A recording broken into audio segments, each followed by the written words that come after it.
It was a dream that captivated millions. It was a vision that haunted nations.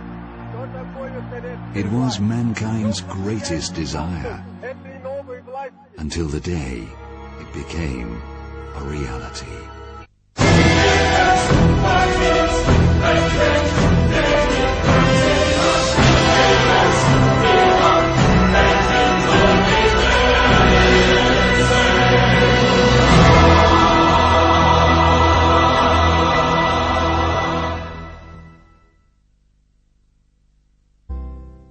I don't think many people know that only socialists publicly advocated genocide in the 19th, 20th centuries. I think that's a very little known fact, and it seems shocking if you mention it. I've lectured on it here and in other universities, and it's always greeted with a sense of shock.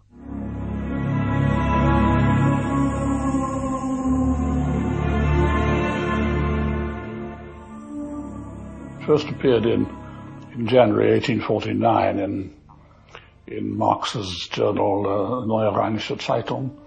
Engels wrote of how the class war in Marxian terms means that when socialist revolution happens, the class war happens, there will be primitive societies in Europe 2 stages behind, because they're not even capitalist yet.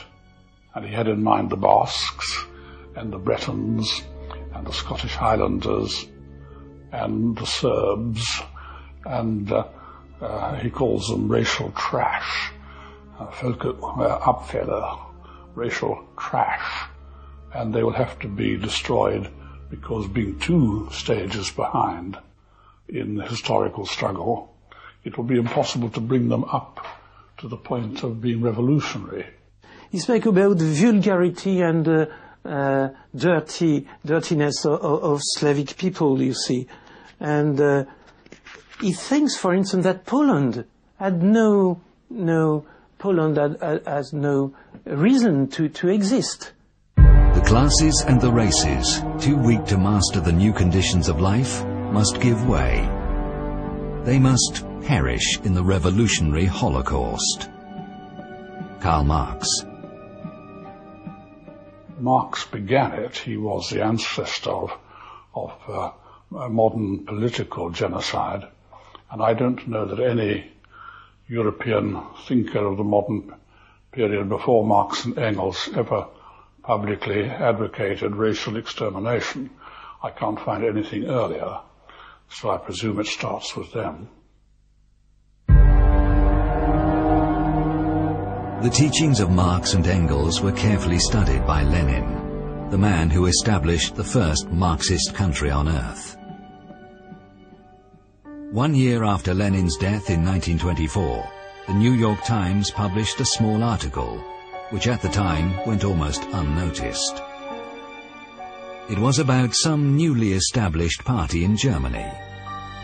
The National Socialist Labour Party, of which Adolf Hitler is patron and father, persists in believing that Lenin and Hitler can be compared. Who's speaking?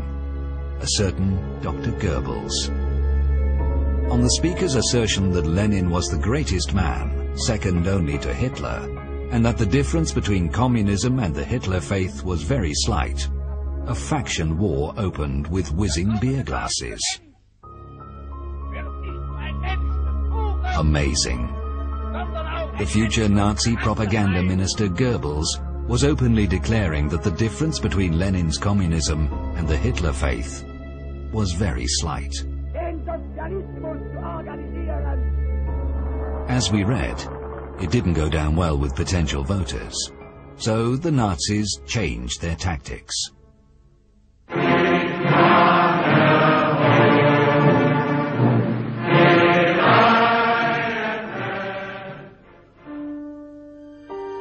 Their early campaign posters quietly disappeared. They never again publicly stressed their resemblance to communists. In the inner circle, however, the Nazis and Hitler were more outspoken. Hitler often said that he had learnt a great deal from Marxism, from reading Marx, I mean. The whole of National Socialism is based upon it, he said, meaning doctrinally based.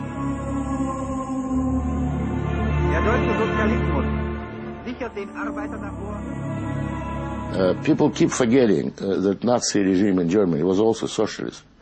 It was, they officially were called National Socialist Workers' Party. So it's a branch of socialism. The Soviets were international socialists, and those were, in Germany, national socialists. So it's the same thing in reality, only slightly different interpretation.